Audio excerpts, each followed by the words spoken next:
Bismillahirrahmanirrahim. Assalamualaikum warahmatullahi wabarakatuh. Waalaikumsalam warahmatullahi wabarakatuh. Saya sedang ada di Mojokerto, Sobat MJW. Kali ini kita akan ngobrol tentang bagaimana menjadi pengusaha sepatu. Saya sudah bersilaturahim dengan Ustadz Muslih, alumni Gontor tahun 1987. Ya. Betul saja? Ya. Yang sekarang ini menjadi pengusaha sepatu di Mojokerto. Memang kota yang terkenal dengan industri sepatu. Yang itu banyak di sini yang juga home industry.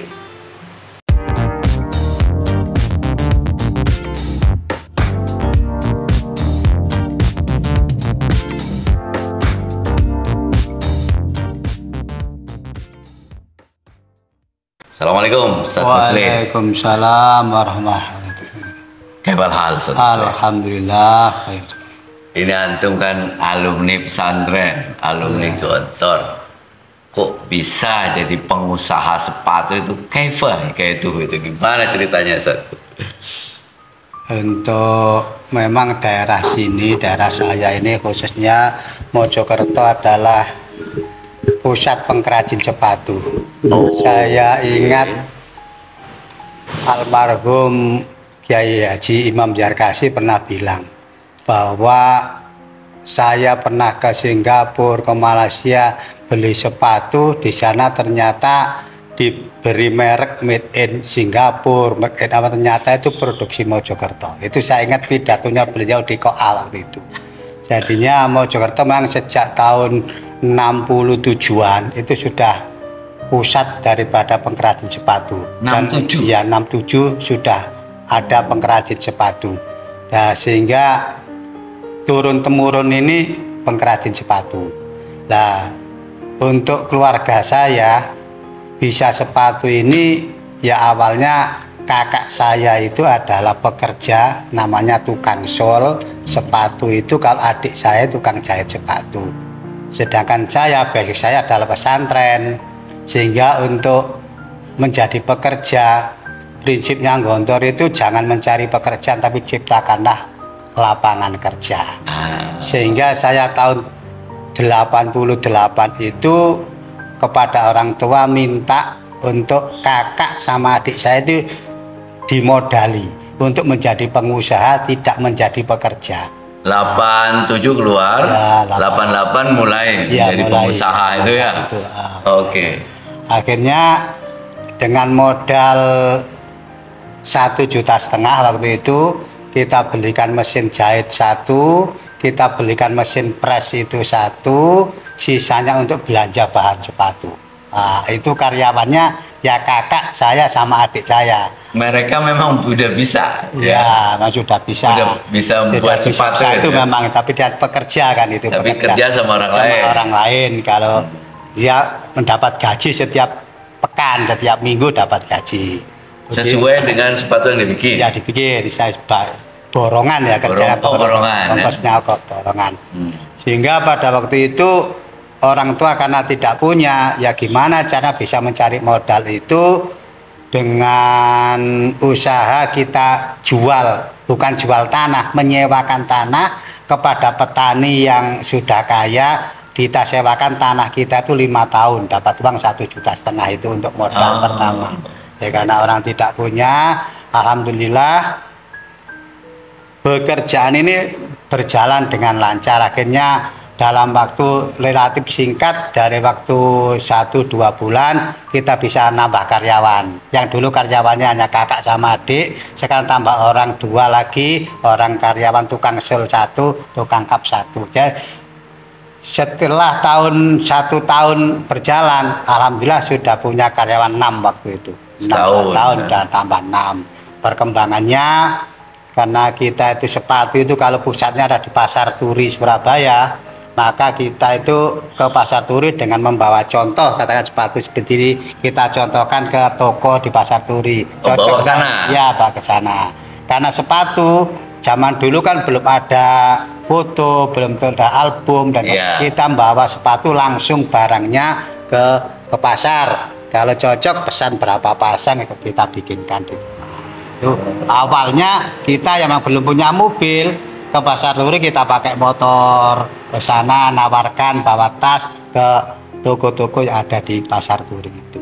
Nah, yang ke Pasar Turi itu biasanya itu setelah kakak saya itu sudah kerja 1 hari itu mencari pemasaran di sana. Sedangkan manajemennya untuk pekerjaan ini ya saya karena saya dulu pengalaman di Kopel, Ustaz. Oh, ternyata Di Kopel itu menjadi penting juga. ya, makanya pendidikan di pondok itu hampir semuanya itu berguna waktu kita terjun di masyarakat. Di mana kakak dan adik saya tidak mampu untuk memanage keuangan dan cara mengelola usaha, maka kita yang dari pesantren yang dididik di Gontor Kopel itu sehingga untuk bisa ya menambal kekurangan daripada saudara-saudara yang hanya bisa sebagai seorang pekerja. Modalnya berarti pengurus OPPM bagian Kopel. Itu akan Kopel di sana. Oh, jadi antum manage itu ya? Ya, pengelolaan usahanya. Pengelolaan itu belanja habis berapa, nanti dicetak jadi sepatu habis berapa kita jual berapa, sisa laba berapa ya. Seperti kita pelajaran berhitung di kelas 2 lah di sana. Di kelas 1 kadang diajar ilmu berhitung seperti itu. Nah, ini konsep yang penting itu tadi kita sealiran mungkin dengan Ustadz ini Akbar Jainuddin ini.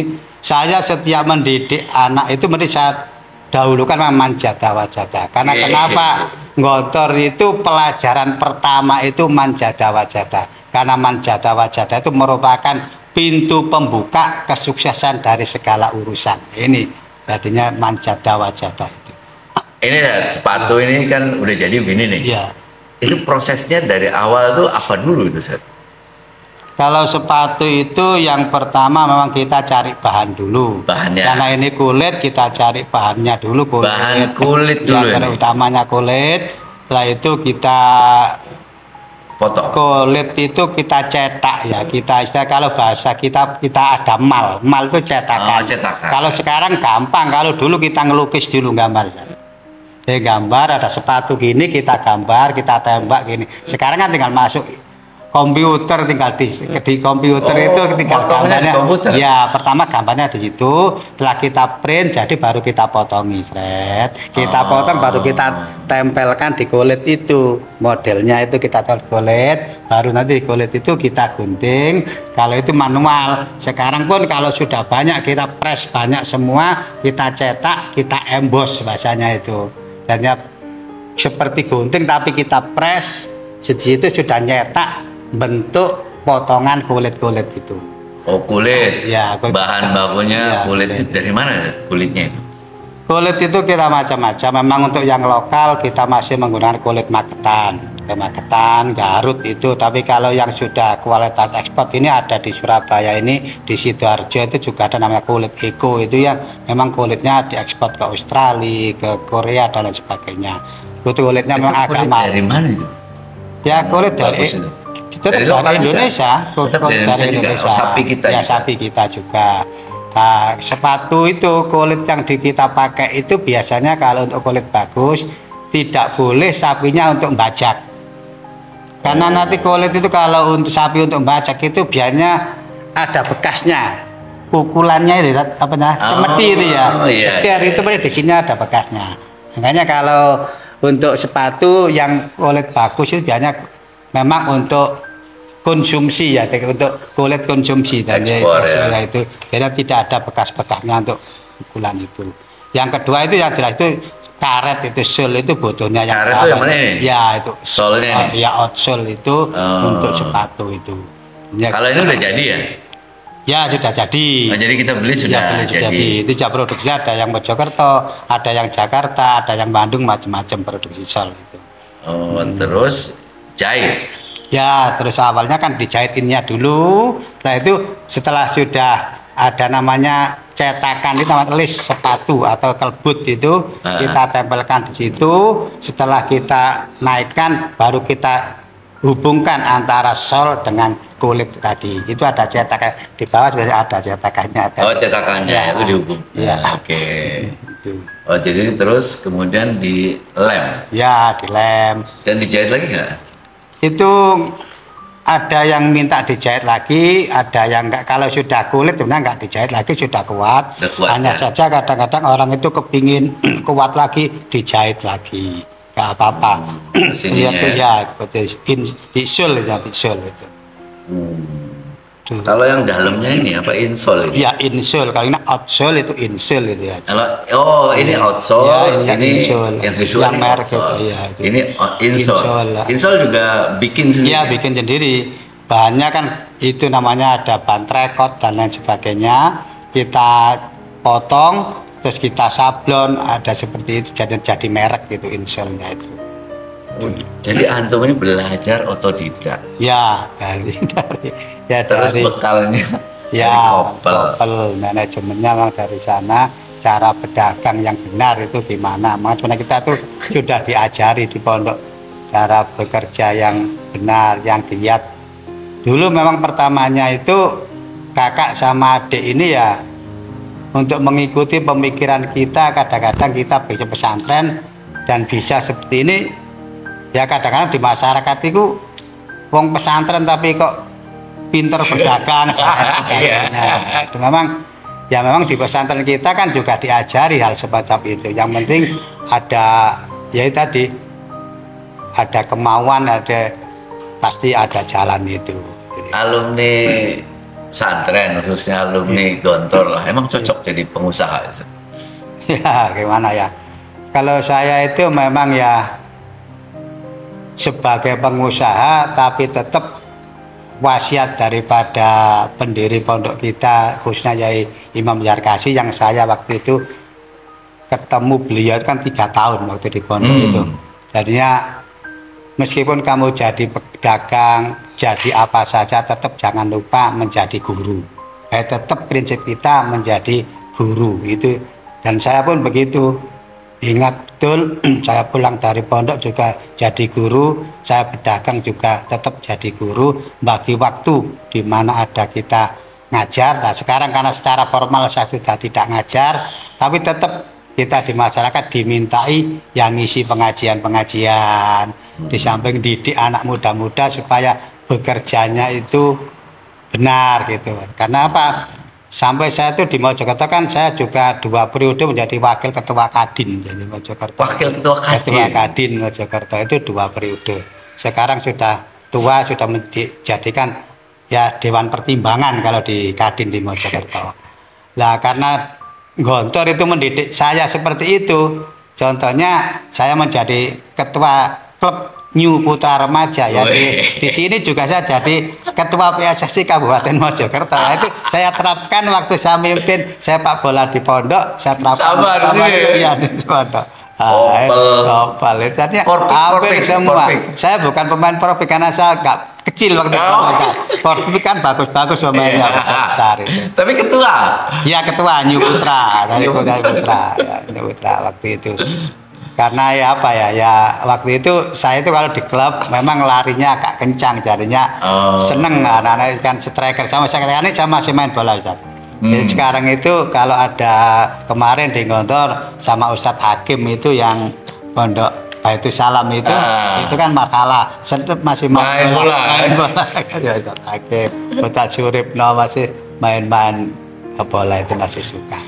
Ya kembali pada pengusaha itu memang banyak keluh kesahnya, makanya untuk adik-adik saya nanti yang ingin menjadi pengusaha ya prinsipnya yang sudah dikasih pondok kepada kita apa yaitu prinsipnya suksesnya itu satu, kita memang harus bersemangat dalam bekerja itu tidak setengah-setengah sesuai dengan konsep pondok. Kenapa saya itu sampai meneliti kenapa pondok itu pelajaran Mahfudot pertama itu kok manjada wajada.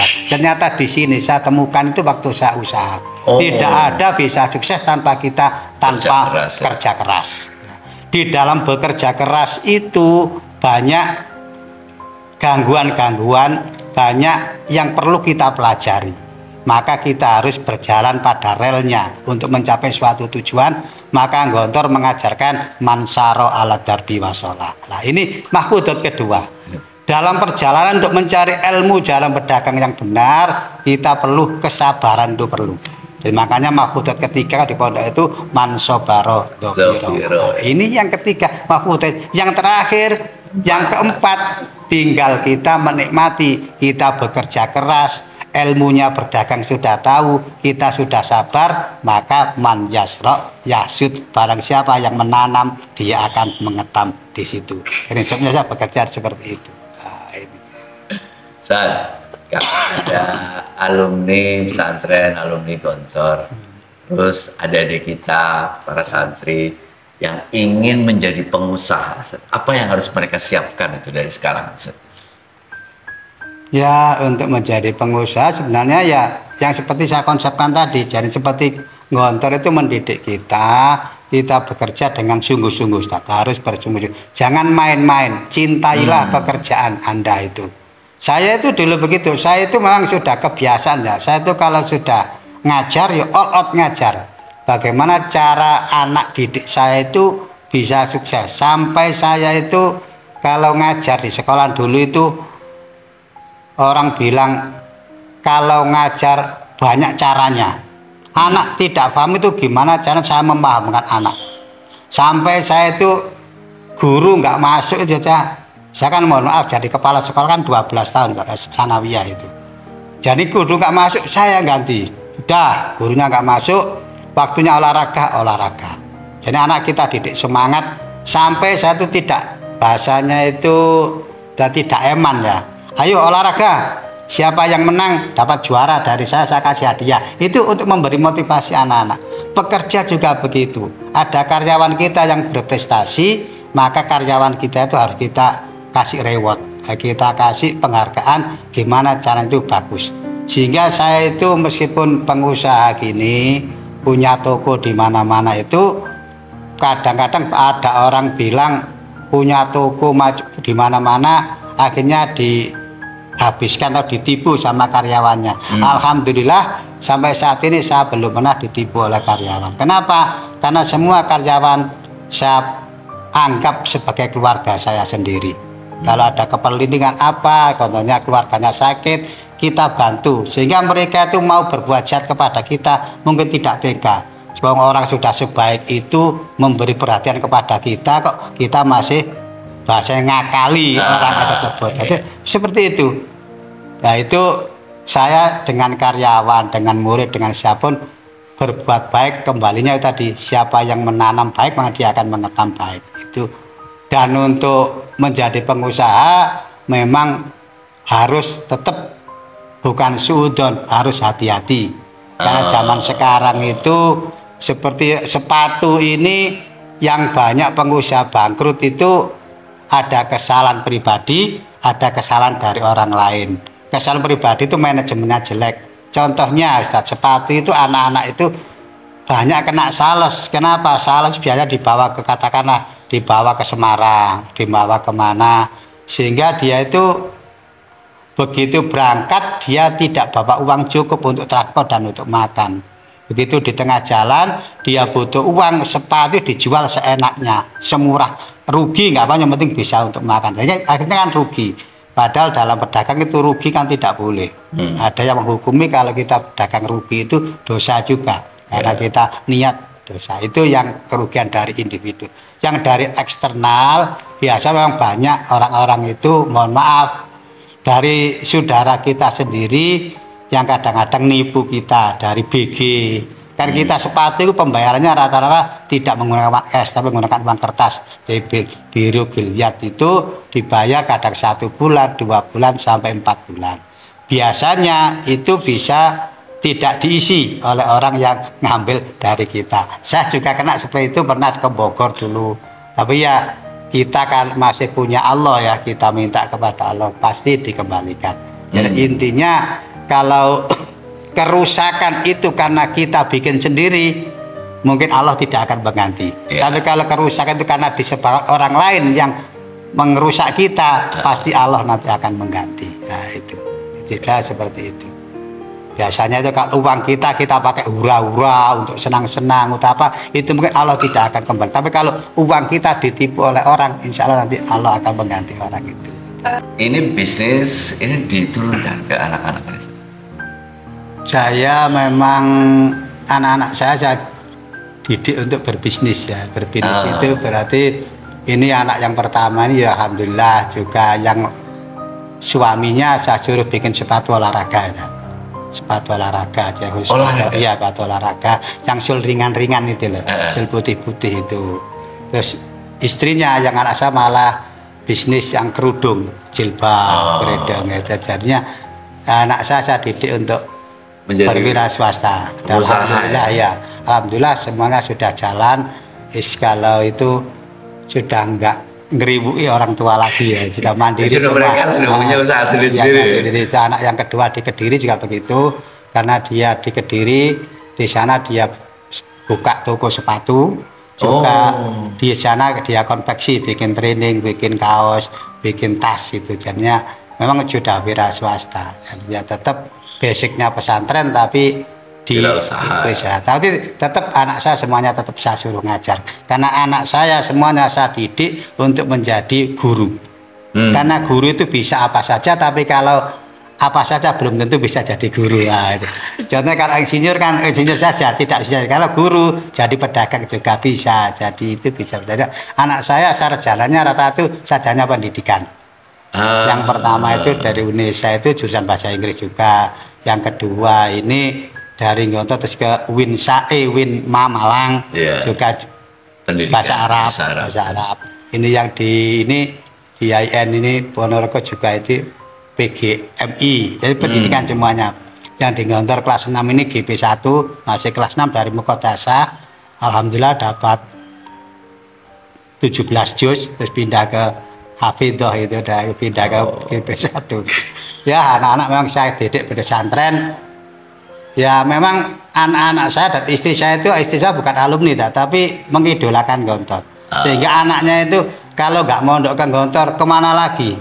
Jadi istilah itu kepingin niru seperti bapaknya gitu. Seperti kalau kepingin seperti ayah ya memang harus ke Gontor. Kalau akhirnya anak saya itu tanpa menyuruh semua sudah memang masuk Gontor. Memang ya mengidolakan bapaknya ya ikut itu. Barakallah Ustaz. Amin. Jadi luar biasa ya. Teman-teman, adik-adik yang alumni pesantren jangan takut jadi pengusaha, karena itu salah satu jalan yang Allah berikan buat kita. Tentu kalau yang alumni Gontor jangan lupa pengusaha ngajar ya. Pesan Pak Kiai itu ya. Jadi apapun kita jangan lupa untuk mengajar. Insya Allah ini sangat bermanfaat buat teman-teman, buat adik-adik. Mudah-mudahan antum keluarga selalu sehat, bisnisnya lancar, mudah-mudahan selalu bermanfaat buat umat. Demikian teman-teman sekalian, sobat MJW, obrolan singkat kita dengan Ustadz Musli, alumni Gontor tahun 87 yang sekarang menjadi pengusaha sepatu yang ada di Mojokerto. Sampai ketemu lagi di video-video selanjutnya. Assalamualaikum warahmatullahi wabarakatuh. Waalaikumsalam. Assalamualaikum warahmatullahi wabarakatuh. Saya lagi di Mojokerto ke alumni Gontor tahun 87, Ustadz Musli. Di luar biasa, beliau pengusaha sepatu yang dari dulu itu menjadi pengusaha sejak alumni Gontor. Teman-teman alumni pesantren, kalau mau jadi pengusaha, ya insya Allah bisa, pasti bisa. Ini sudah dapat hadiah sepatu. Terima kasih Ustaz, terima kasih ya.